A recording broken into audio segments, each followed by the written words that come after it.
Euh, comme c'est la veille de Shavuot, oui. j'avais plusieurs options. J'ai choisi de parler de structure. Je voudrais montrer comment est-ce que la structure des 10 commandements dans la Seferet HaDibarot.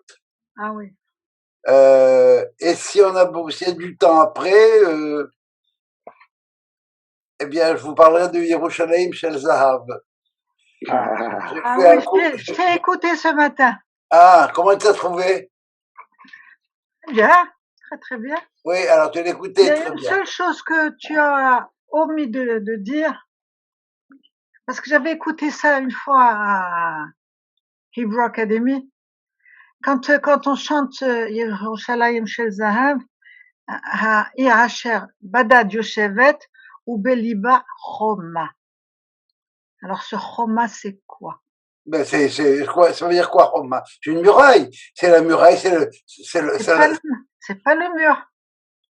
Il s'agit pas du mur. Mais non, c'est ce qui est entouré tout de Jérusalem, avec les différentes portes. Mais cette chanson a été écrite avant 67. 3 semaines avant. Après ça, ils ont ajouté un paragraphe. 3 semaines avant. Bon, non, mais c'était très intéressant ce que tu as dit. Mais pour moi, c'était une découverte. Quand j'ai écouté le guide raconter cette histoire-là, j'ai adoré. Et puis, j'ai fait mon Dvar Torah samedi matin par rapport à ça. Et j'ai découvert que Yerushalayim Shel Zahav, c'était le contre-pied de la lamentation de Jérémie. C'est vraiment, Jérémie, il parle de présent, le présent dramatique versus le passé glorieux. Et là, on te parle du présent dramatique dans les 3 premières strophes, et dans la 4e, on va vers le futur glorieux. Oui. Et pour moi, c'était une découverte, quoi. Non, c'était magnifique. Et on a découvert ce que ça voulait dire Yerushalayim Shel Zahav, hein. S'il s'agit de la couronne, de la couronne que les gens portent, etc. C'est pas le Jérusalem du dôme du rocher, etc. Non, c'est Jérusalem.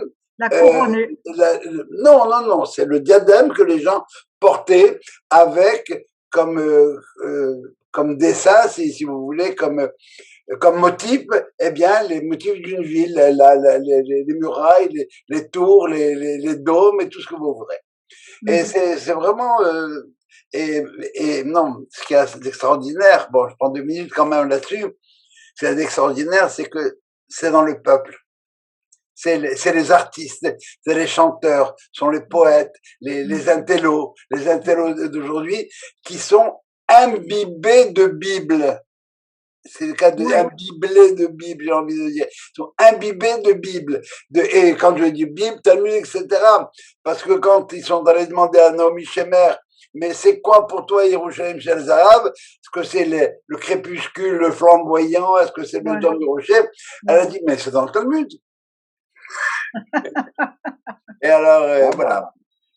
Je devais nous faire parvenir un lien aussi. Pardon? Tu devais nous faire parvenir un lien, tu disais. Justement sur ton shiur du samedi matin. Ah, j'ai pas trouvé, vous allez le trouver. Bon, je vais essayer de le trouver. Donne-moi quelques indices, je vais essayer de le trouver sinon. Ok, probablement tu vas le trouver dans l'Ilmod, L-I-L-M-O-D, et c'était le cours qui a été donné jeudi la semaine dernière. Amuse-toi avec ça. C'est un paquet de petites choses, et le cours je crois que c'était le 6, c'est ça, le 6 mai. On démarre. Je voudrais démarrer par quelque chose qu'on connaît tous, c'est le schéma. Schéma Israël, Hashem Elokeinu, Hashem Echad. Alors, cette formule-là, alors j'ai pas besoin de traduire. Un schéma, écoute, entend, comprend Israël, Hashem, le tétragramme, Eloheinu, qui est notre Dieu, mais qui en même temps, dans Elohim, on a la vertu de rigueur. alors que Hachem, c'est la dimension de générosité. Hachem, c'est la dimension de générosité qui l'emporte. Cette phrase s'appelle, dans le langage de Chachamim, Kabbalat Ol Malchut Shamayim. Ça veut dire le fait de prendre sur soi, la réception sur soi du joug de la royauté de Shamayim, de Dieu. Pourquoi le joug? Je l'ai dit souvent déjà, le joug, c'est ce qu'on attache sur le cou de l'animal pour pouvoir atteler la charrue. Donc, l'animal avec le joug, il est prêt à démarrer et avancer. La question que j'ai envie de poser maintenant, c'est pourquoi est-ce que là, Dieu s'appelle Shamayim? L'acceptation du joug des cieux. Bien, parce que Shamayim, c'est un duel qui est composé de Esh ou Maïm. C'est ce qu'on chante à Rosh Hashanah. Esh ou Maïm, ce sont deux valeurs complètement opposées, le feu et l'eau, et puis là-haut, elles sont complètement unies. Donc, Kabbalat Ol Malchut Shamayim. Alors, à qui je m'adresse quand je dis Shema Israël, Hashem Elokeinu, Hashem Echad? Il y a plusieurs lectures. Ça peut être Jacob qui s'adresse à ses fils, ça peut être Moïse qui s'adresse au peuple, dans l'original, dans la Torah, c'est Moïse qui s'adresse au peuple. Et je ne veux pas rentrer dans ces détails-là, je vais vous donner des gros plans. Et chacun d'eux mériterait un cours complet. Alors, Hashem Elokeinu Hashem Echad, et le troisième, c'est si j'ai personne en face de moi, eh ben, je m'adresse à moi-même, à la partie au fond de moi qui s'appelle Israël. Et qui, elle, si vous voulez, c'est la partie de ma neshama qui est au fond de moi, qui m'est accessible. C'est celle dont on dit Kol Yisrael yesh lehem chalek la'olam haba. C'est la partie de moi la plus intime, la plus interne, celle qui est déjà prête à aller à Olam haba. Ce qu'il faut simplement faire, c'est la faire rayonner dans tout mon être, dans tout mon corps. Shema Israël Hashem Elokeinu Hashem Echad. Eh bien, je m'adresse à mon être le plus profond, Israël, et donc à ma neshama. Et cette neshama-là, comment elle va s'exprimer? Comment est-ce que cet appel que j'ai fait va pouvoir s'exprimer? Eh bien, la phrase qui vient juste après, qui constitue encore une fois la période de Kabbalat Ol Malchut Shamayim, il n'y a pas de misvot là-dedans, ça se fait via l'amour. Si mon être résonne en moi, alors l'amour va se développer, il va créer l'amour. C'est quoi l'amour? L'amour, c'est ce qui est au-delà du rationnel. C'est dans lequel les problèmes d'exégèse sont évacués. Pourquoi je l'aime? Parce que c'est lui et parce que c'est elle. Et ce que les Haramim nous font remarquer maintenant, c'est que si c'est au niveau de la volonté, comme tel, ça s'exprime comme ça, bien ça s'exprime selon trois modalités. Et si vous réfléchissez à ce qu'on fait tous les jours, et de manière générale, c'est quoi? C'est comment est-ce qu'on fonctionne? On a 3 niveaux de fonctionnement, il n'y en a pas 36. Il y a des sous-catégories, mais il n'y en a pas 36. Il y a la pensée, je pense. Et quand je pense, je suis moi, vraiment, je suis au fond de moi-même, je pense.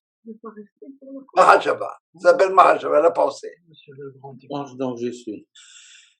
Deuxième niveau, c'est ce que je dis. Comment je m'exprime. Et troisième niveau, c'est comment j'agis. Alors cette pensée-là, si vous voulez, ce niveau de la pensée qui vient d'ailleurs, je sais pas d'où il vient, mais c'est chez moi. Et puis à partir de ça, eh bien, c'est ce que j'appellerais la dimension religieuse de l'individu. Et j'analyserai un peu tout à l'heure pourquoi cette pensée-là, c'est la définition de la religion. Deuxièmement, la parole, quand je parle, c'est ma vie spirituelle. Quand je dis, quand je vous parle, c'est ce que je pense au fond de moi-même, tout ce qui est ma spiritualité qui sort à l'extérieur. Et finalement, mon action, bien mon action, c'est ce que je fais dans le monde, c'est-à-dire je tiens compte du monde, c'est la morale. La religion, rapport avec Dieu. La spiritualité, rapport avec moi-même. la morale par rapport avec autrui. La relation que j'appellerais verticale avec Dieu, ponctuelle avec moi-même, horizontale avec les hommes. Alors, la première phrase qu'on va avoir juste après ça, vous la connaissez, Be'ahavta, tu aimeras. Alors tu aimeras parce que ça s'est imposé à toi, comme tel, l'amour. Voilà, c'est toi qui fonctionne et tu as découvert que c'est ça que tu veux. Et Hashem Elohecha, Bechol, et là on a trois modalités, Bechol Levabecha, ou Prol Nafshecha, ou Prol Meodecha. Bechol Levabecha, ça veut dire que si, au fond de moi-même, j'ai eu cet appel-là, si vous voulez ce que vous voudrez, que je recherche l'unité des valeurs, alors cette unité des valeurs, je vais la rechercher à travers trois niveaux. Quand cette chose-là va apparaître chez toi, quand tu vas découvrir ton besoin de retrouver l'unité des valeurs, eh bien, voilà comment il faut faire. Comment tu vas exprimer cette chose-là? Tu vas exprimer Bechol Levavecha. Bechol Levavecha, le cœur ici avec tes deux cœurs, eh bien, ce sont tes tendances. Chez nous, la fonction de spontanéité, la fonction de comment dirais-je, tes tendances. Tes tendances, elles sont à deux niveaux. Tu peux avoir une tendance qu'on appellera au bien, une tendance qui pourrait être au mal. Alors, ce que tu vas faire, quand tu voudras vraiment aimer Dieu, tu vas l'aimer avec tes deux tendances. Et on pourrait faire un cours rien que là-dessus. Ça veut dire quoi? Il faut que tu utilises ta tendance au bien pour vaincre le mal. Il faut que ta tendance au bien, tu t'énerves pour pouvoir vaincre le mal. Rigzou. J'arrive pas à te suivre. Qu'est-ce que tu dis là? J'ai pas compris. Voilà. Et on a une phrase qui nous dit Rigzou ve'al tehetaou. Énervez-vous et ne faites pas de faute. Et la Gemara nous dit, tu dois utiliser ton Yetzeratov, t'énerver avec ça pour vaincre le Yetzerara. Tu as tendance à vouloir, je sais pas, voler, assassiner. Ça c'est ta tendance. Mais il faut que tu t'énerves contre cette tendance. Qu'est-ce qui va te permettre d'aller attaquer cette tendance-là? C'est ta conscience du bien. D'accord. Voilà, tu es coincé entre les deux. Alors, prends le côté bon pour toi. Et si vous voulez, c'est l'exemple que je peux donner, c'est l'exemple de Joseph. Joseph qui est dans le lit de Madame Potiphar. Et à un moment donné, qu'est-ce qu'il voit devant lui? L'image de son père. Alors, il a utilisé cette tendance au bien pour vaincre la tendance au mal. Il a laissé son costard et il est parti. C'est ça, l'exuberance. Et combien de fois tu as envie de t'énerver avec tes enfants, ta femme, tes copains, tes collègues, qui tu voudras. Et si tu as l'éclair de génie qui te dit, ça sert à rien, ben tu vas te calmer tout de suite. Bechol levabecha. Et cette dimension-là, si vous voulez, cette dimension-là, c'est ce que j'appellerai comment je regarde mes tendances, c'est par rapport à la religion, les valeurs que tu as acceptées. Pour le nafshecha, c'est tout ton être. Le nefesh, c'est le souffle expiré et qui s'exprime chez l'homme par la parole. Vahi Adam, le nefesh haya, l'homme devenu un être vivant, nefesh haya, un être vivant, et on apprend là-bas, doué de parole. Encore une fois, la parole qui va exprimer qui je suis à l'intérieur. Dis-moi comment tu parles, je te dirai qui tu es. Prends le Odecha avec tous tes moyens, comment tu agis. Alors vous voyez, Levav, Mahashava, prends l'Avshecha, Meodecha Maase. Vous regarderez juste avant Moussaf de Rosh Hashanah, dans tous nos livres, on a trois mots. Teshuva, Tefila et Tzedaka. Teshuva, c'est moi par rapport à moi. Tefila, c'est moi par rapport à Dieu. Utzaka, c'est moi par rapport à l'homme. Et vous avez les trois dimensions. La dimension ponctuelle, moi par rapport à moi. Dimension horizontale, moi par rapport à autrui. Dimension verticale, moi par rapport à Dieu. Et ça s'exprime par trois mots. Teshuva, ça s'exprime par le tzom, je jeûne parce que je veux rentrer en moi. Tefila, par le kol, la voix. Et tzedaka, par mammon. Tzom, kol, mammon. Eh bien, qu'est-ce qui est plus important? Lequel des trois est plus important?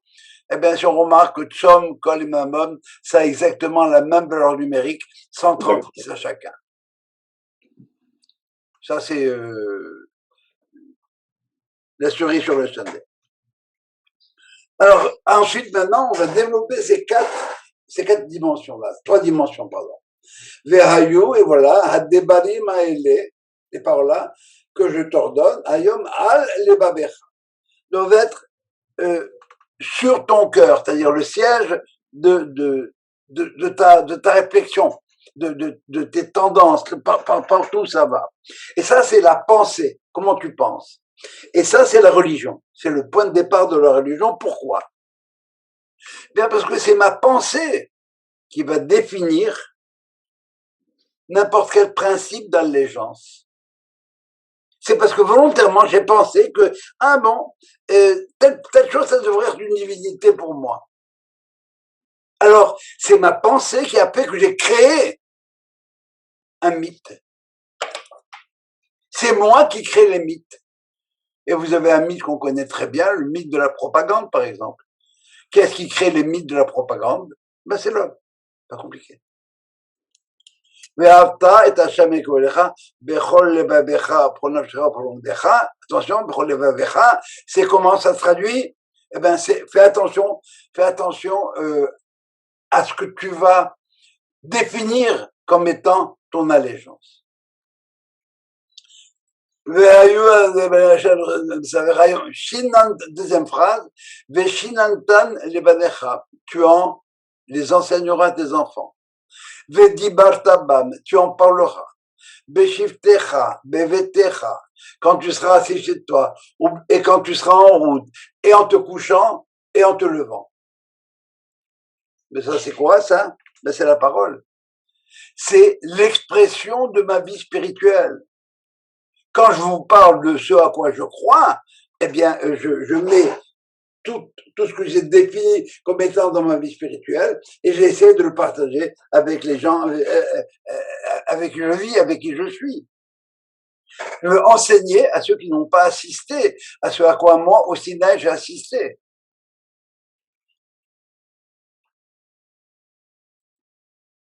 Et voilà ce qui m'anime. C'est ça ma vie. Ma vie, c'est de parler des choses auxquelles je crois profondément. Je les ai intégrées. J'ai choisi, c'était ça, la religion. Maintenant, mon moi, ce que j'ai pensé dans ma tête, vous le saurez jamais. Quand je commence à exprimer ce que j'ai dans ma tête, alors à ce moment-là, on commence à dialoguer, vous commencez à voir où j'habite plus ou moins. Et ça doit être fait, Vedibarta Bam, permanence, ou Shorvera ou Komera, au lever au coucher, et chez moi et en dehors de chez moi. Oubliertecha badeler. Ensuite, Ukshartam leot al yadecha be'ayules de la vodanecha, tu les écriras comme un signe sur ta main, comme un fronton entre tes yeux. Ça, c'est la morale. La morale qui va, mon action, elle doit être morale. Tout ce que j'ai pensé, ça doit se traduire par des actions qui sont de l'ordre de la moralité. Alors, qu'est-ce qu'il y a? À quel moment je mets les filines, par exemple, quand je vais travailler? Il faut que je fasse du business moralement. C'est pas simple, je sais. Mais on doit arriver à faire un business moralement. On doit être capable de faire la guerre moralement. Et Israël le prouve tous les jours.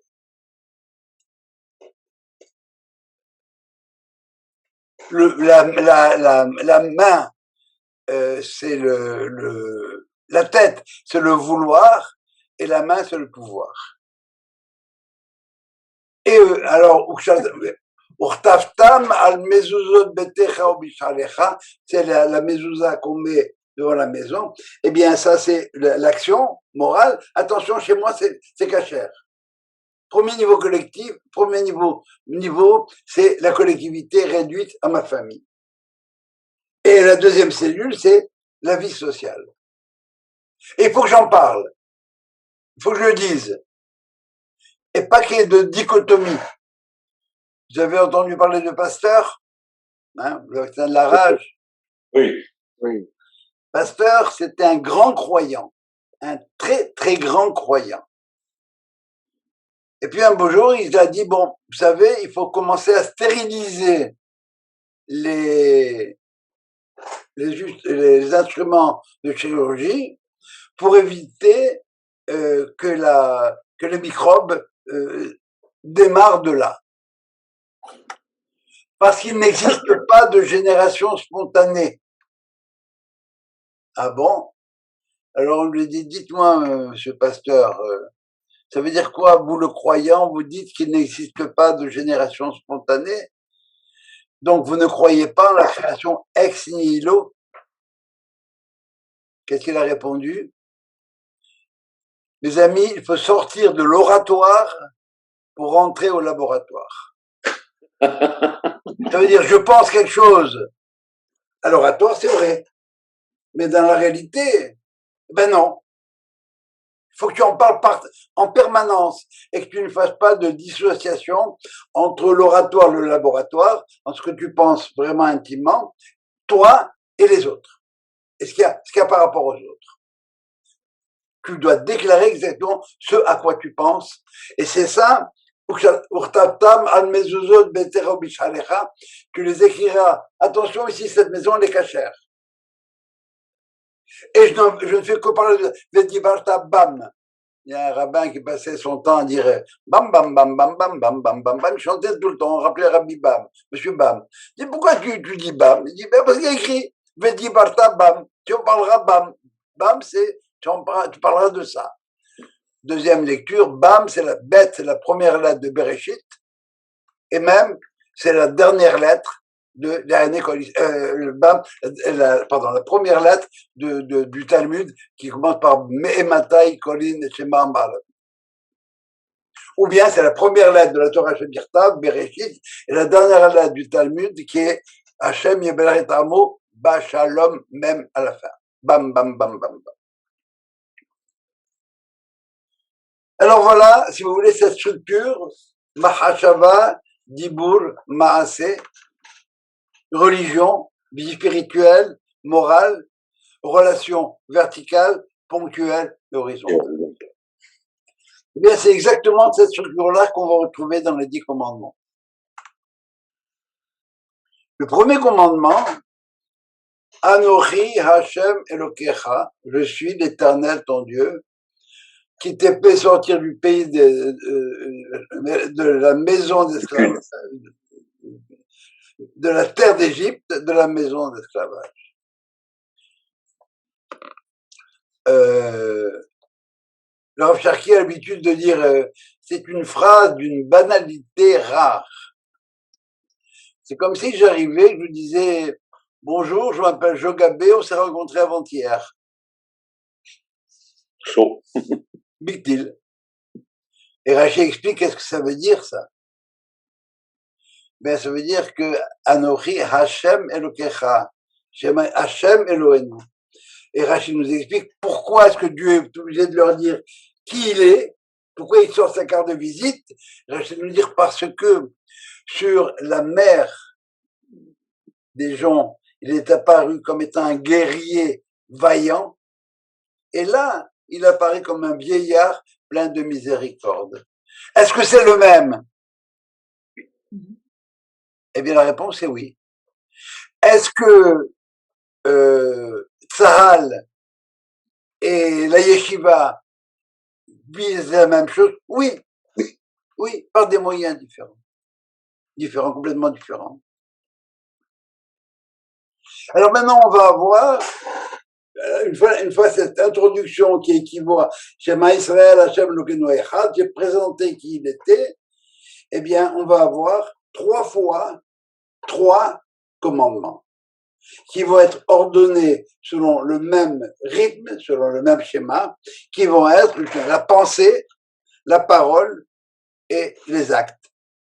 La religion, l'individu, moi, ponctuellement, et ma relation avec autrui, l'action. Et dans ces 3-là, dans chacun des 3, on va trouver la dominante. Ça va être la première, et on va retrouver les 2 autres à 2 autres niveaux. C'est sûrement un cours qui aurait mérité d'être donné avec un tableau en face de moi et de vous. Mais bon, ben on l'a pas. Mais si en sortant de la soirée, vous sentez qu'il y a une logique et une cohérence, ça a toujours ça de gagner. Et voilà, c'est un enseignement qui a été donné par Rabbi Hiya HaSepardi ou Rabbi Hiya Anassi, qui a écrit et rayonne en effet la logique de l'âme et qui a vécu au XIe siècle. Et c'est inséparable naturellement. Commandement 2, enfin, deuxième, troisième, quatrième parole, c'est quoi? C'est tu n'auras pas d'autre Dieu devant ma face. Devant ma face, pas d'image, pas d'idole, etc. Deuxièmement, tu ne prononceras pas mon nom en vain. Troisièmement, tu feras Shabbat. Shabbat. Ces 3 choses-là sont ce que j'appelle la dimension religieuse. Dans cette dimension religieuse, il y a une première dominante, c'est le deuxième, la pensée. Ne va pas t'imaginer des faux mythes. Ne va pas te créer de nouvelles religions. Dès que la conscience fait exister une idole, eh bien cette idole, elle devient une idole, elle est dévastatrice. Et comment j'ai créé cette idole-là? Dans ma tête. Parce que c'est pas parce que j'ai pris un bout de bois ou n'importe quoi et que je l'ai taillé, c'est devenu une idole. Pas du tout, je suis pas idiot à ce point-là. Mais dans ma tête, j'ai pensé que ce serait ça l'idole, et voilà sa fonction, et je me la taille. Non. Au niveau de la pensée, c'est ma tête qui crée l'idole. Donc, lo yeye lecha Elohim acharim al panai. Ne va pas t'inventer des choses dans ta tête. Ça va? Voilà, au niveau de la pensée, comme penser dans pensée, pensée, religion, point de départ, avec 3 subdivisions. La première, elle est directement au niveau de la pensée. Le troisième commandement, enfin le deuxième de la triade, c'est quoi? Lotissa et Shem Hashem Elokecha Lashav. Ne fais pas de faux serments. Il n'y a qu'une seule chose de vrai, c'est que Dieu existe. Ne va pas invoquer le nom de Dieu pour des choses vaines. Des gens ne veulent pas jurer. Je veux pas prononcer le nom de Dieu. Il y en a qui veulent même pas l'écrire. Ils écrivent ça avec un D et un point. Autrement, tu fais un Hilul Hashem. C'est quoi Hilul Hashem? Ça veut dire que tu vides, halal, c'est un creux, un vide, halal. Tu viens de vider Dieu de sa sainteté, sans plus. Voilà le deuxième niveau, ça va, ça? C'est au niveau de la parole. Je ne vais pas, moi, en tant qu'individu, arriver et dire des choses auxquelles je ne crois pas. Des choses qui sont fausses. Toujours dans le monde religieux. Et troisième de la trilogie, c'est Shabbat, qui est en fin de compte le quatrième commandement. Vrai Shabbat. Ça veut dire quoi faire Shabbat? Ça veut dire reconnaître que le monde est un créateur. Et Shabbat, quelle différence entre Shabbat et aujourd'hui? Ben aujourd'hui, j'ai mon business, je fais du business, je travaille, etc. Je m'occupe de la chose.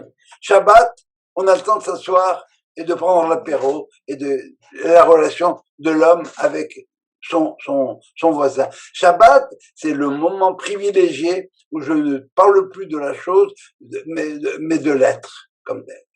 C'est ça, Shabbat. Quand est-ce que Shabbat, si vous voulez, je crois qu'on a déjà eu un cours là-dessus, c'est quand je force mon voisin, on a eu un cours là-dessus, je crois, non? Le Shabbat, c'est une relation de moi par rapport à autrui, et quand la première Mishnah de Shabbat, je vais dire autrement. C'est quoi le premier Shabbat? C'est Dieu qui l'a fait. Pourquoi Dieu s'est retiré du monde Shabbat? Pour me donner de la place à moi. Pour me laisser de la place. Parce que si Dieu est présent, je ne peux pas exister. Il n'y a pas de place pour une bougie dans le soleil. Alors Dieu s'est retiré. Et même sur le Shabbat, je dois donner la place à autrui. J'ai le temps pour autrui. Alors qu'en semaine, je suis débordé, désolé, j'ai un emploi du temps avec 350 000 réunions et plus que ça. Voilà la première triade. Au niveau de la religion, c'est à 3 niveaux. Au niveau de la pensée, pas d'autre Dieu. De la parole, je ne peux pas dire que Dieu n'existe pas, parce que si je dis quelque chose, je fais un faux serment, ça veut dire, je jure sur la vie du bon Dieu, comme on disait quand on était gamin. Et troisièmement, je fais la place à autrui, Shabbat, de la même manière que Dieu a fait de la place aux hommes et s'est retiré de nous. Des questions par rapport à ça? Non? On avance? Commandement 5, 6, 7. Cinquième, ils vont être au niveau de la parole, si vous voulez. Ça veut dire que c'est l'expression de ma vie intérieure. Qui je suis moi et comment ça s'exprime. Alors, cinquième commandement, tu honores ton père et ta mère. C'est pas honore en fin de compte, c'est kabed et abicha et imecha. Donne du poids au fait que tu as un père et une mère. Tu n'es pas génération spontanée. C'est important que tu saches que tu ne viens pas de nulle part. Tu viens de papa, maman. Mais où est-ce que se trouve le test de tes relations avec tes parents? Et rappelez-vous, on est dans la parole, l'expression du moi, la personne qui parle comme telle, eh bien, le test va être au niveau du langage. Donc, la parole dans le monde de la parole. Dans la triade de la parole. Le premier test dans la relation avec ses parents, c'est comment est-ce qu'on leur parle. L'exemple qu'on donne, si vous voulez, c'est quand Eliezer est allé chercher la femme d'Isaac, le texte va nous dire Vayan Laban Uftuel. Laban, c'est le fils de Bethuel. Alors Vayan il a répondu, Laban a répondu, et par la suite Bethuel. Rachid tranquillement. De là, tu apprends que c'est un rachat. Tu parles avant ton père. Comment tu oses? Et si vous êtes comme moi et que vous regardez les différentes séries, quand vous tombez sur des séries au Liban, trucs comme ça, ce sont les parents qui dirigent les chefs de la mafia. Le chef de la ne fera rien sans l'accord de sa mère. Comment tu parles à tes parents? Et dans l'histoire de la bénédiction de Jacob et de Ésaü qui vont voir Isaac, qu'est-ce qu'il dit Jacob? Koumna, je te prie papa, lève-toi et viens manger. Et Ésaü qui dit, Yakoum Abi, que mon père se lève. C'est pas du tout la même connotation. C'est pas comme ça qu'on parle à son père. Au Buffon, on nous dit que le style, c'est l'homme. On va dire pour nous que l'homme, voir ce qu'il a dans le ventre, cet homme-là, c'est son style, comment il s'exprime. Si tu sais parler aux gens, et tout de suite, tu vois à qui tu as affaire, quasiment au premier contact.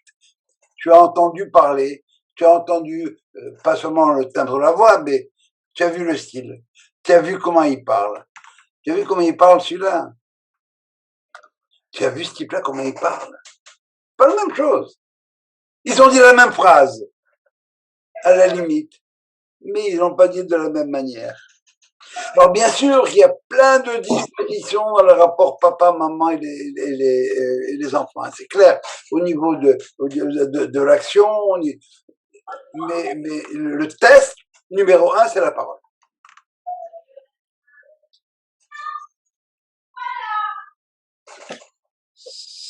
Deuxième point de la triade sur la parole, c'est au niveau de la pensée. Et c'est quoi le commandement? Ne tue pas. Eh bien, d'abord au niveau du langage, il y a des paroles assassines. Tu dis quelque chose à quelqu'un, il a envie de se mettre 15 pieds sous terre.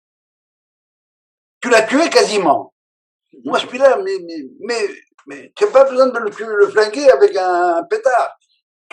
La manière que tu as de lui parler, le type, il se sent moins que rien. L'action est sur la pensée dans le meurtre. Mais pourquoi? Bien parce que si je ne contrôle pas ma pensée, je risque de me mettre en colère. Et si je me mets en colère, dans cette colère-là, dépendant de l'intensité de la colère, il y a déjà un meurtre en potentiel. Alors fais gaffe, réfléchis bien, tu réfléchis et tu ne tueras pas à ce moment-là. Je vous rappelle que les commandements ne sont pas à l'impératif. Hein. Les commandements sont au futur. On sait dire ne tue pas, al tirtsar. Mais là, il n'est pas écrit al tirtsar. Il y a tous les autres, tous les 5 sur la colonne de gauche. Il n'y a pas écrit ne fais pas. Et tu ne feras pas. Si tu es vraiment quelqu'un qui écoute ce que je te dis, moi Dieu, eh bien, là où tout le monde va tuer, toi tu tueras pas. Et c'est une promesse. Effectivement. Là où n'importe quel autre pays où se serait débarrassé de tous les pays arabes qui sont autour d'eux, eh bien, Israël, il prend la pilule. Et dès qu'il ose réagir un peu comme les autres, eh bien, vous savez ce qui se passe. Voilà. Ça va, ça? Est-ce qu'on fait une différence entre l'acte, et la pensée et l'acte? Alors, pour l'instant, on te dit que au niveau de la pensée,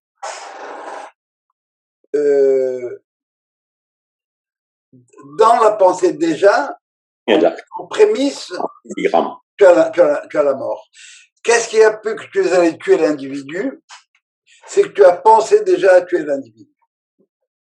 Oui, mais à partir du moment où tu dis je contrôle ma colère, donc ta pensée peut être provoquée par la colère, je contrôle ma colère, mais j'ai pas... Là où on va, pour répondre à ta question, on va à la source du meurtre maintenant. Qu'est-ce qui a fait le meurtre? Bien sûr qu'on voilà ce que dit le Talmud pour te répondre. Kol hakohes keilu obed avodah zara. Si tu t'énerves, c'est comme si tu étais idolâtre. Tu t'énerves et par conséquent en puissance, eh bien, il y a un meurtre.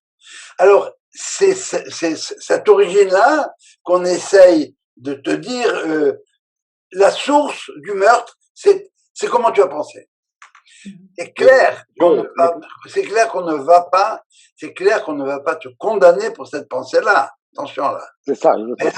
Mais là, on est en train de te donner un bon conseil. Si tu sens des envies de tuer qui que ce soit, essaye de les réfréner. Mais il y a des colères qu'il faut entretenir. Manitou racontait que sur le front, ils avaient vu les dégâts des SS et il a vu un curé qui était à côté et qui a vu les meurtres qui ont été faits, etc. et qui a dit, mon Dieu, maintenez-moi dans cette sainte colère. Ça veut dire que des fois, il faut être énervé. Et c'est ce que Oui. je t'ai dit tout à l'heure. Énerve-toi et tu ne feras pas de faute. Énerve-toi contre ta tendance au mal. Alors, ne pas tuer, c'est clair que tu ne seras pas condamné. Et c'est encore plus généreux que ça. Si tu as pensé à tuer et que tu n'es pas passé à l'acte, on ne te condamnera pas. Mais là, on te prévient. Dans le meurtre, dans cette triade-là, eh bien, elle a son origine dans la pensée. Alors, si tu fais attention à ce que je suis en train de te dire maintenant, c'est sûr que tu ne tueras pas. Ça va? C'est la différence entre l'acte prémédité et non. Bon, j'ai pas entendu. C'est ce qu'on appelle en langage légal la préméditation. Ah bon, ben oui, non, mais chez nous, c'est pas ça. Tant que tu veux pas passer à l'acte, bon. Maintenant, ton acte, il était prémédité, c'est clair, c'est pas accidentel. Ouais. C'est un meurtre, ce serait un meurtre au 2e degré si tu n'as pas pensé. Avec ta voiture, Oui. tu préserves, bon. Mais seulement si tu fais le meurtre au 1er degré, c'est avec préméditation, bien sûr. Et tu l'as bien préparé, etc. Mais vous voyez déjà, tu vois déjà dans cette idée-là, la préméditation, dans le schéma, elle fonctionne très bien. Tout à fait. Voilà. D'ailleurs, il y a une phrase arabe, Joe, qui dit Mliziksen Deifolila. Quand tu reçois la colère, fais-la, héberge-la pendant une nuit. Et la nuit porte conseil. Ah, voilà. Mais bon, alors, ok, très bien. Deifolila est pas mal, intéressant. Et finalement, le troisième point de cette triade, c'est l'adultère. Et ça, c'est au niveau de ce que j'appellerais, c'est au niveau d'action, bien sûr. Mais rappelez-vous, on est dans la triade de la relation de moi par rapport à moi. La première triade, c'est moi par rapport à Dieu, c'est le vertical. Là, c'est le ponctuel, moi par rapport à moi. Qu'est-ce que vient faire l'adultère là-dedans? Et ça, au niveau maintenant, ça s'exprime au niveau de l'action. Comment? Bon, ben, tu passes à l'acte. Mais comment est-ce que, dans ce cas-là, je ne me respecte pas? Qu'est-ce que je fais? Eh ben, je gaspille mon essence. Ben Adam les atzmo, moi par rapport à moi. Mon essence, c'est quoi? C'est les spermes que j'ai pour faire engendrer le Mashiach. Et c'est pour ça que je fais une Brit Mila. Je veux pas simplement faire des gosses. Je veux engendrer le Mashiach. Et si je m'amuse à faire ça à droite et à gauche, et surtout avec des personnes qui étaient censées, Monsieur X, il voulait engendrer le Mashiach avec sa femme, mais sa femme, elle trouve que le Monsieur Y, il est plus sympathique, eh bien, on vient de foutre en l'air tout un édifice. L'adultère. Ça veut dire qu'après le Mashiach, tu peux commettre l'adultère. Pardon? Au lieu le mot, oui, non, non, ça veut dire après le Mashiach, tu peux commettre l'adultère.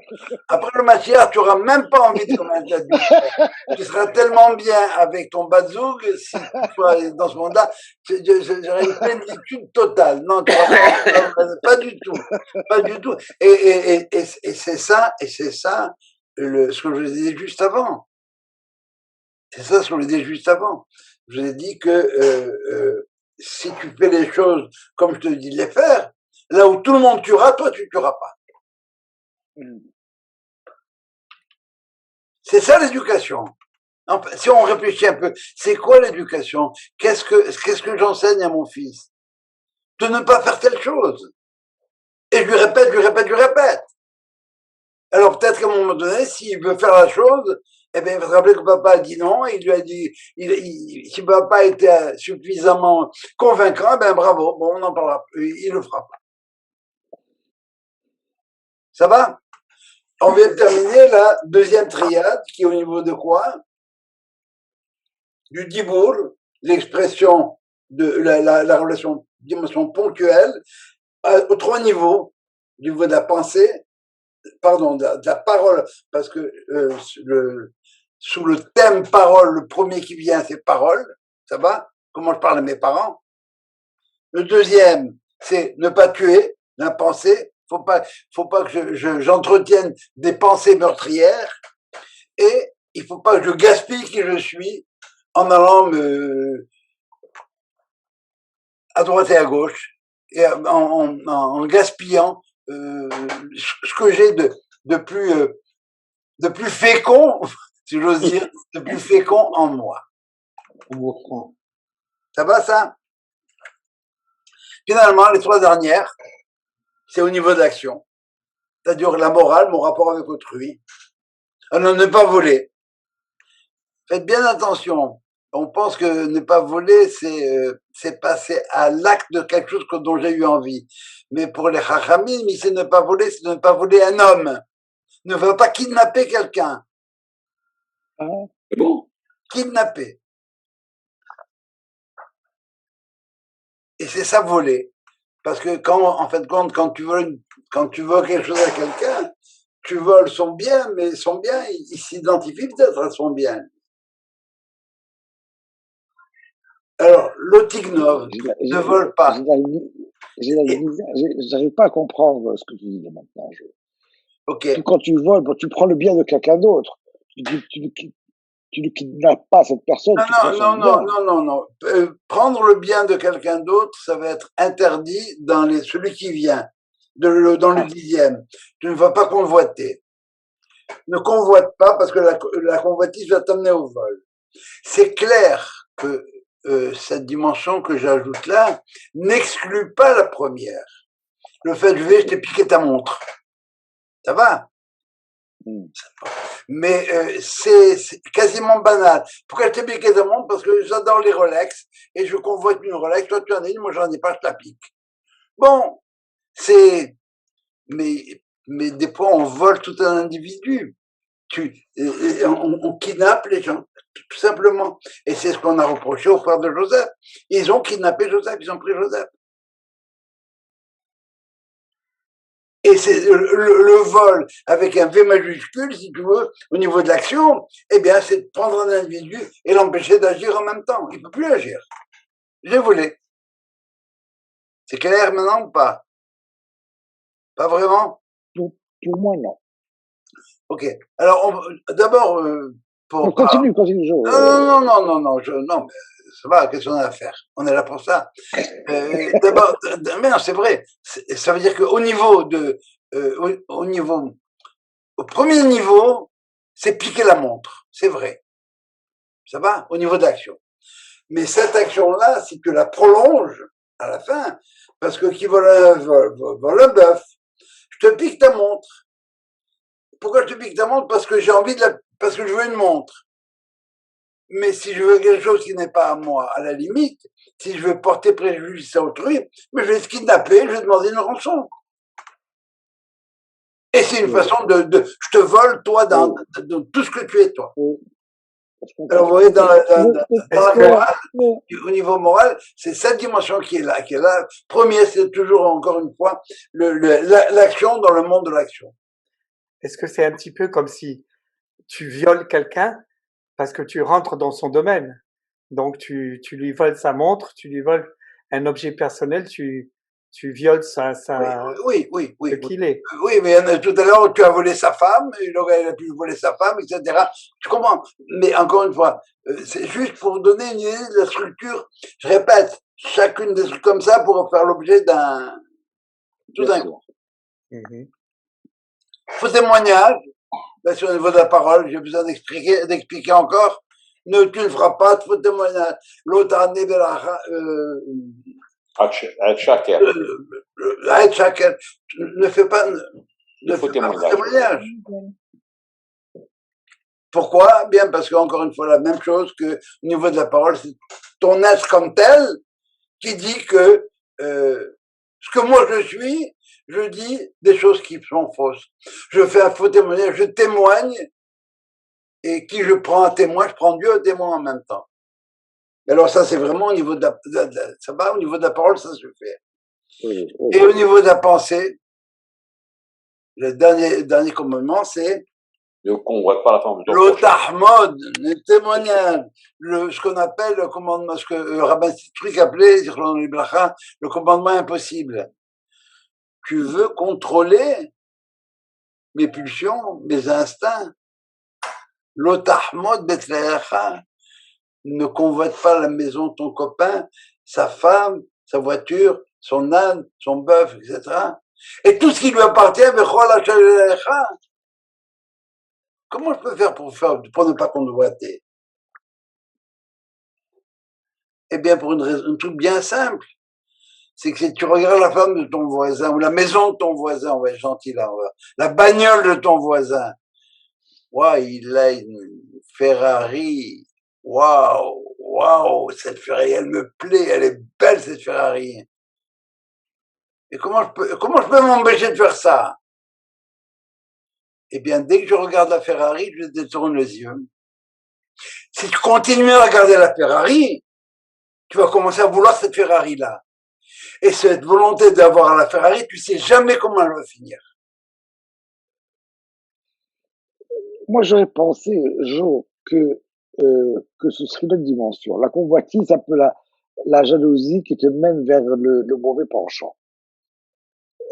Parce que convoiter, c'est une chose, et se dire, t'as quelle chance qu'il a celui-là. Non, convoiter, c'est pas ça, ça c'est l'envie. Convoiter, c'est je veux ce qu'il a. C'est ça convoiter. Ah. Je convoite ta montre. Je t'ai raison. Ok, you're right. Ça va? Yeah. Alors, mais encore une fois, pourquoi c'est un commandement impossible? Parce que je peux pas contrôler mes instincts. Oui, tu peux pas les contrôler. Oh, mais c'est la même chose que tout à l'heure, c'est la pensée comme par rapport à l'action. Comme tu peux passer, je suis dans le troisième dans l'action. On est dans la triade action et morale. Donc, action, je vole pas. Au niveau d'action, au niveau de parole, je fais pas un faux témoignage parce que je veux pas t'envoyer en tôle, parce que l'autre il m'a envoyé un sac de pommes de terre pour me faire un faux témoignage. Et finalement, mais il faut pas que je ne commence même pas. Ça me rappelle les panneaux noirs à New York. Vous avez connu les panneaux noirs à New York à un moment donné? Je vous parle de ça il y a 30 ou 40 ans. Dans un truc, il y avait un panneau noir, il dit « Simple and clear. If you're drunk, you're under arrest. » C'est simple, comme bonjour. Si tu es sous, on t'emmène en tôle. Il y en avait un qui était absolument génial. C'était un vendredi après-midi, j'étais avec les enfants sur la 5e avenue, et c'était vraiment pare-choc contre pare-choc. No stopping, tow zone, etc. Et il y avait un panneau noir. Il disait Don't even think of parking here.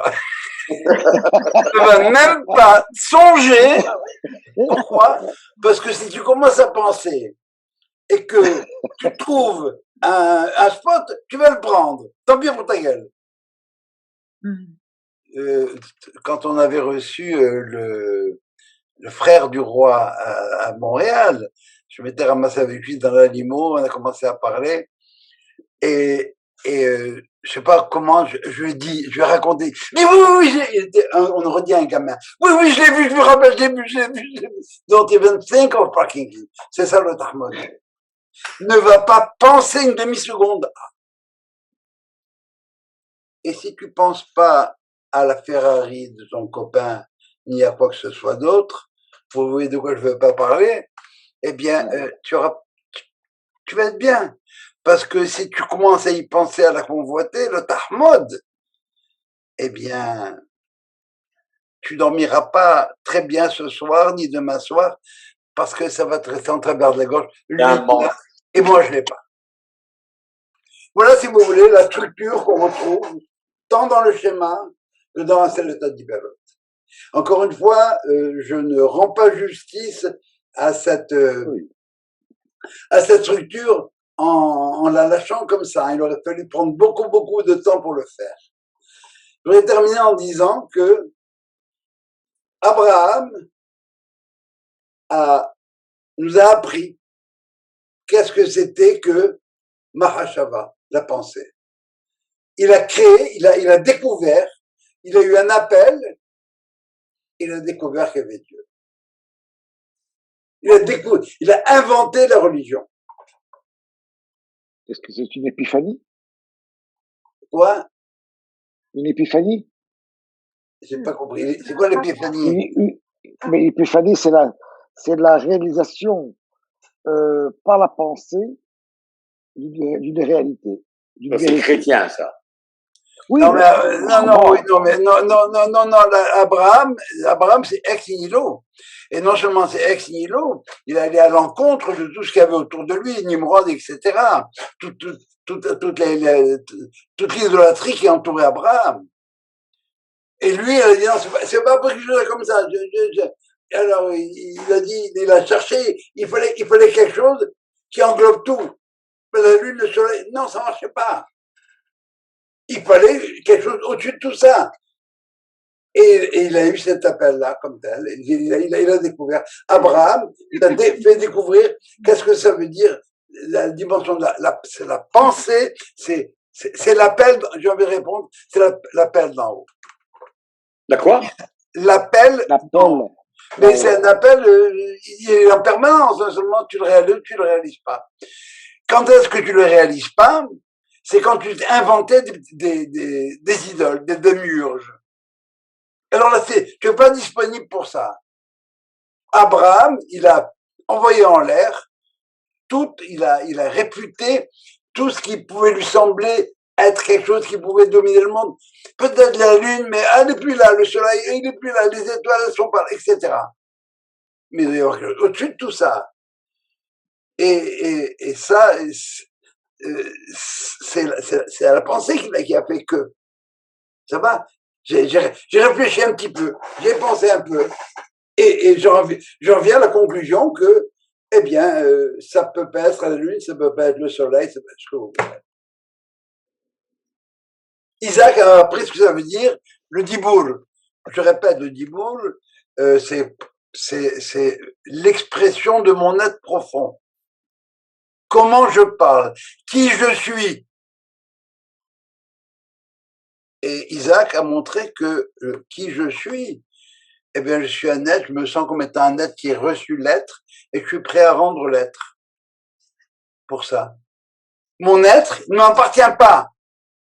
Mon être, il est au service d'eux. On me l'a donné. J'ai une mission à accomplir. Et quand j'ai fini à 120 ans, eh bien, je suis plus là. Et si c'est pas à 120 ans, c'est à 40 ans, ça veut dire qu'à 40 ans, ou bien elle a fini sa job, ou bien elle est sur une telle pente qu'il va faire des catastrophes. Mais quand vous avez remarqué que les génies mouraient très jeunes. Oui. Parce qu'ils sont venus apporter quelque chose au monde, et bonjour la visite, c'est fini, on n'en parle plus. Et Yaakov, au niveau des actes maassés. Alors il fait des actes apparemment répréhensibles, on lui reproche d'avoir piqué le droit d'aînesse et les berachot, mais il les a pas, non. Dans l'action, il y a une façon de faire l'action qui est morale comme telle, et qui peut être contre-intuitive, mais elle est comme ça. Quand tu parles de Yaakov, tu peux dire tout ce que tu veux, il a fait des balagades. Quoi? Il a trompé. Écoute, il a volé le droit d'aînesse. Non, il s'est déguisé par rapport à son père pour remplacer son frère. Ok. Appelle-le comme tu veux, c'est Sylvain. Oui. Oui. Je vous ai envoyé le lien de mes premiers cours, de tous les cours. Et je crois que j'ai donné un cours complet sur la paracha Vayetse. Je peux même essayer de te dire, ah non, c'est peut-être pas ici, attends voir. Je vais te donner les dates. Non, je te crois, Jo. Non, alors Sylvain, si tu as le moindre doute par rapport à ça, si vous voulez, je referai le cours, mais vous le retrouvez dans les trucs. Non, mais il n'y a pas que ça, Quand il était chez son beau-père, il a trafiqué des moutons avec les Pas du tout. etc. Pas du tout. Non. Pas du tout. Sylvain. Bon, alors ça, bon, ce que tu viens de dire, ça veut dire une chose. Ça veut dire qu'il faut que tu relises, que tu réétudies, quand tu veux, tu viens, on prend un café. Mais je ne demande que ça, je pose une question. Alors je te réponds, je ne sais pas si vous en souvenez. Alors je vais te dire. en trois phrases peut-être. Le droit d'aînesse, c'est très clair. L'aîné, c'est celui qui doit s'occuper de l'autre. Ésaü revient et il dit, je peux pas m'occuper de moi-même, occupe-toi de moi. Ah bon, tu veux que je m'occupe de toi, mais toi tu dois t'occuper de moi. Je peux pas. Alors on régularise. C'est plus toi l'aîné. Ça va? Je te prends rien de cet exemple-là. Et le texte de la Torah, on a une base. Il a dédaigné le droit d'aînesse. Ça, c'est un exemple. Ça, je l'accepte. Mais son père, il lui a fait croire qu'il était son frère. Alors, pourquoi il a fait croire bon, là, je vais pas refaire le cours. C'est que dans l'esprit d'Isaac, Jacob s'occupe du monde spirituel, Ésaü s'occupe du monde matériel, et ils font profiter l'un et l'autre de ces choses-là. Ça va? Ils s'échangent les bons procédés. Et Ésaü fait croire à son père que c'est un sadique. Papa, est-ce qu'on prélève le sel, la dîme sur le sel sur la paille? C'est un sadique ce bizarre, il est génial. Isaac est aveugle par rapport à ça. Il ne voit pas les choses. Rivka, elle est lucide, elle sait ce que c'est. Alors lui dit, tu sais quoi mon fils? Si ton frère a la bénédiction matérielle, toi tu vas crever de faim. Okay. Alors voilà. Je vais m'arranger pour que tu aies la bénédiction matérielle. Et by the way, Ésaü aussi, il a la même bénédiction. Mais à la fin de la paracha, on voit très bien que ce que Isaac dit à Jacob, va là-bas et que Dieu te donne et birkat Abraham, la bénédiction d'Abraham. Isaac dispose de deux bénédictions, matérielle et spirituelle. La matérielle, c'est pour Ésaü, on ne parle que de ça. Et Jacob, il ne la veut pas. Mais il est obligé de la prendre, autrement il meurt de faim. Quant à son beau-père, il l'arnaque. Eh bien, si tu veux m'arnaquer, bon, ben, je vais utiliser mes armes à moi, mais il lui a rien enlevé. Il s'en est fié à Dieu. Et la meilleure preuve, c'est que quand Jacob fait son rêve, il dit à Dieu, si tu me donnes le pain pour manger et le vêtement pour me nourrir, et le pain et le vêtement pour m'habiller, etc. Et les rabbins disent, vous vous souvenez de ça, j'espère. Les rabbins disent, mais le pain c'est toujours pour manger. Et le vêtement c'est toujours pour t'habiller. Qu'est-ce que tu dis? Et le Midrash nous dit que je n'ai pas à vendre le pain pour acheter le vêtement, ni vendre le vêtement pour acheter le pain. Et ce faisant, il a déjà discrédité tout Chabanel.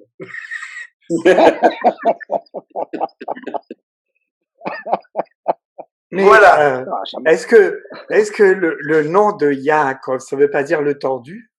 Non, c'est le talonneur. Le talon. Celui qui te talonne, ça veut dire que si tu fais le zouave, je suis derrière toi. Ça, c'est Yaakov à un premier temps, un premier niveau. Mais quand je suis toujours derrière toi, est-ce que je risque pas de m'engouffrer? Et quand il prouve, quand Yaakov prouve qu'il est capable de rester moral, même dans un pays, dans un monde aussi immoral que celui de Laban, alors il revient et doit affronter l'ange d'Ésaü, qui veut lui faire passer un test. C'est très bien, toi tu dis que tu es impur, alors on va discuter. Et il se bat, il doit se justifier, lui, Yaakov, contre l'ange d'Ésaü, qui pourrait avoir les mêmes argumentaires que celui que Sylvain a eu tout à l'heure.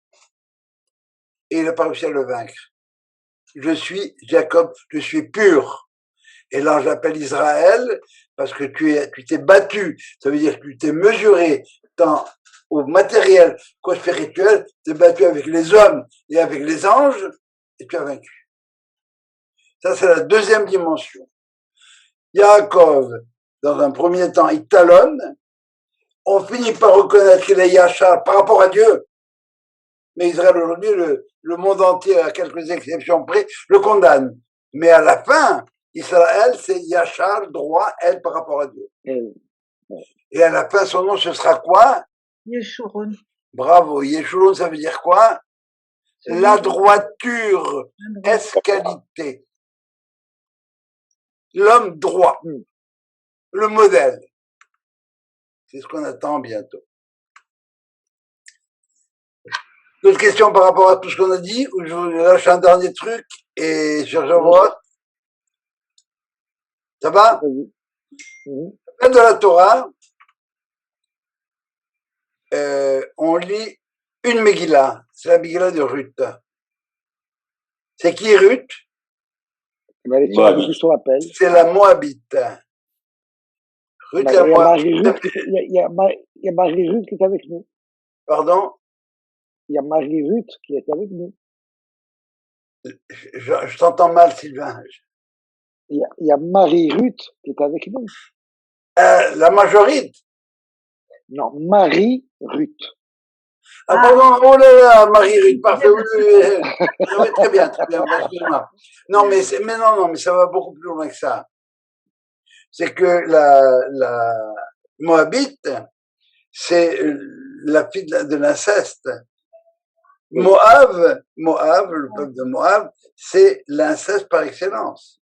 C'est du Parce père. C'est son père. C'est l'enfant le fils de mon père, qui m'a fait à moi. Ça va? Autrement dit, cette fille-là comme telle, non seulement elle revient, mais elle est l'ancêtre du Mashiach. C'est la même chose pour les autres 10 commandements qu'on a reçus qu'on va lire lundi matin. C'est quoi? Comment s'appelle la paracha de ces 10 commandements? C'est Jéthro. La Torah, c'est celle qui est capable de faire en sorte que du plus profond des profondistes, les gens peuvent remonter. Jéthro aussi, quand ils sont capables d'ouvrir les yeux. L'optimisme messianique d'Israël, c'est ça. On va faire revenir Jéthro, qui connaissait toutes les idolâtries du monde, et qui les a toutes rejetées, et qui finalement, il a dit, wow, ton bon Dieu à toi, il a l'air sympathique. Et la même chose pour Ruth. Ruth, elle vient faire le tikkun de qui? De Lot. Rappelez-vous Lot? Qu'est-ce qui s'est produit Lot et Abraham? Lot s'est séparé d'Abraham. Il parlait d'âme et alaï. Va-t'en, on se quitte. Je veux plus être avec toi. Et Ruth, descendante de Lot, qu'est-ce qu'elle fait? Elle revient. Ruth ramène avec elle Lot, si j'ose dire. C'est la même chose que quand on vous dit que le mot Mashiach a la même valeur numérique que le mot serpent. Le Mashiach, c'est celui qui va venir à un moment donné. À l'époque du Mashiach, il y aura le tikkun de la faute du serpent. Alors, c'est dans cette dimension-là, et je vais terminer là-dessus, autrement on va passer la nuit ensemble, cette dimension-là, c'est la fin de l'histoire de Ruth. Comment finit l'histoire de Ruth? Elle se marie avec Boaz. À la suite de quoi?